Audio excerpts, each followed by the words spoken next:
Hi welcome back to my channel. ఎలా ఉన్నారు అందరూ? బాగున్నారు అనుకుంటున్నాను. ఇది పొద్దున్నే కాదు, ఒక 6 అయి ఉంటుంది. బయటంతా క్లీన్ చేసి ముగ్గు పెట్టేసి క్లైమేట్ ఇలా ఉంది. దోశకి ఇడ్లీ పిండి రెడీ చేసుకుంటున్నాను. పాలల్లో మీగడ తీసేసి టీ పెడదామని రెడీ చేసుకుంటున్నాను. ఇక పిల్లలకి కాలేజీకి టైం అవుతుంది కాబట్టి దోశ చట్నీ చేస్తున్నాను, కొబ్బరి చట్నీ. శనగ్గింజలంతా వేయించుకుంటున్నాను. పక్కనేమో టీ పెట్టాను. ఇక శనగ్గింజలు వేయించుకున్న తర్వాత తెల్లగడ్డ, పచ్చిమిరపకాయలు, కరివేపాకు వేసి లైట్గా నూనె వేసుకొని వేయించుకుంటున్నాను. నేను కరివేపాకు తిరగబాతులో కన్నా వేయించుకొని మిక్సీలో పట్టేదానికే ఎక్కువ వేసుకుంటాను. తిరగబాతులో వేసామంటే అది సరిగా తినరు కాబట్టి వేయించేసి మిక్సీలోకి వేసేసినామంటే తినేస్తారు. ఇక కొబ్బరి వేయించుకున్న తర్వాత మిక్సీ పట్టుకుందామని చెప్పి జార్లోకి వేసాను. మిక్సీ అయిన తర్వాత తిరగబాతు కోసము లైట్గా ఆయిల్ వేసుకున్నాను.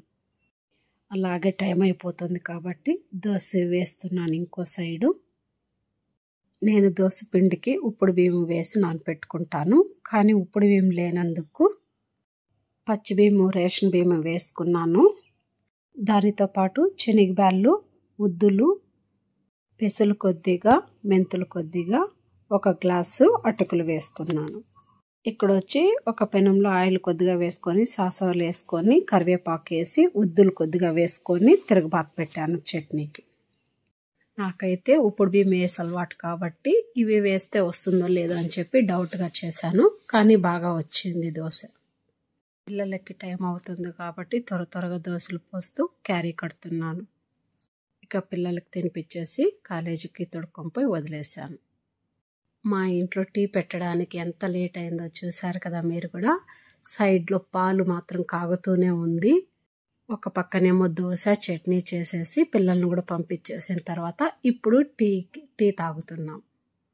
అంటే పాలు బాగా కాగి టీ పెట్టుకున్నామంటే బాగుంటుంది టేస్ట్ కాబట్టి. మా వారు కూరాకు తీసుకొని వచ్చారు తాలింపుకి. శనగ్గింజల పొడి కోసం శనగ్గింజలు వేయించుకొని కూరాకుని బాగా కడుక్కొనేసి పెట్టుకున్నాను. ఒక పెనంలోకి ఆయిల్ కొద్దిగా వేసుకొని సాసోలు వేసి తెల్లగడ్డ వేసుకుంటున్నాను.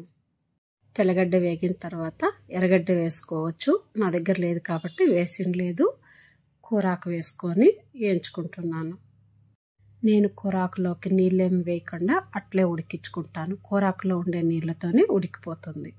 అలాగే కొద్దిగా ఉప్పు, కొద్దిగా పసుపు వేసుకొని వేయించుకున్నాను. ఇంకో పక్కన దోశ పెట్టాను మా వారి కోసం. కూరాకు బాగా వేగిన తర్వాత కారం వేసుకున్నాను. కారం పొడి వేసుకున్న తర్వాత కొద్దిసేపు వేయించుకున్నామంటే కారం ఘాటుగా ఉండే స్మెల్ అంతా లేకుండా గొంతులో బాగుంటుంది. శనగ్గింజల పొడి మిక్సీ పట్టుకునేసి అది కొద్దిగా సరిపడే అంతా వేసుకొని కలబెట్టుకోవాలి. కూరాకు కొద్దిగా ఒగురుగా ఉంటుంది కాబట్టి శనగ్గింజల పొడి వేసామంటే ఒగురు లేకుండా బాగుంటుంది తినేదానికి. ఇక మా వారు ఫ్రెష్ అయ్యి వచ్చిన తర్వాత ఆయనకి దోశ, తాలింపు, చట్నీ పెట్టిస్తున్నాను. ఈరోజు ఏమిటో మరి వంటే సరిపోయింది. వీడియోలో తెల్లారి నుండి చేయడమే సరిపోయింది. ఇక తెల్లవారితో టిఫిన్ అంతా అయిన తర్వాత మధ్యాహ్నానికి వంట చేసుకుంటున్నాను. బెండకాయ పులుసు చేస్తున్నాను. ఒక పెనంలో ఆయిల్ కొద్దిగా వేసుకొని సాసోలు వేసుకునేసి ఎర్రగడ్డ, తెల్లగడ్డ వేసుకొని కొద్దిసేపు వేగిన తర్వాత బెండకాయలు వేసుకొని కొద్దిసేపు బాగా వేగనివ్వాలి. అలాగే ఉప్పు కొద్దిగా, పసుపు కొద్దిగా వేసుకొని వేయించుకున్న తర్వాత టమోటా వేసుకోవాలి. టమోటా బాగా నుజ్జు అయిన తర్వాత ధనియాల పొడి 1 స్పూను, కారపొడి 1 స్పూను వేసుకోవాలి. అలాగే ఇంకొక పక్కన చింతపండు, టమోటా ఉడకడానికి పెట్టాను. కారపొడి సరిపోతుందా లేదా అనేసి ఇంకొంచెము వేసుకొని లైట్గా వేయించుకుంటున్నాను. కారం స్మెల్ పోయేంత వరకు వేయించుకుంటున్నాను. ఏంటో మరి నాకు మాత్రం పని మాత్రం అవతలేదు. ఇంకా వేగిన తర్వాత 1 చెంబు నీళ్ళు పోసుకొని కొద్దిసేపు ఉడకనియాలి. నేనైతే పులుపు ఏమో వేయలేదు, టమోటానే సరిపోయింది. ఇక రసానికి రెడీ చేసుకుంటున్నాను. ఒక బౌల్ పెట్టుకొని ఆయిల్ కొద్దిగా వేసుకొని సాసవలు వేసుకున్నాను. అలాగే ఎండుమిరపకాయలు, తెల్లగడ్డ వేసుకున్నాను. అవి 2 కొద్దిసేపు యాగనివ్వాలి. అలాగే కరివేపాకు వేసుకున్నాను. పసుపు కొద్దిగా, రసం పొడి కొద్దిగా వేసుకున్నాను. కొద్దిసేపు వేగిన తర్వాత ముందుగానే జీలకర్ర, మిరియాలు, రసం పొడి చేసి పెట్టుకున్నాను. అది అందులోకి 2 స్పూన్లు వేశాను.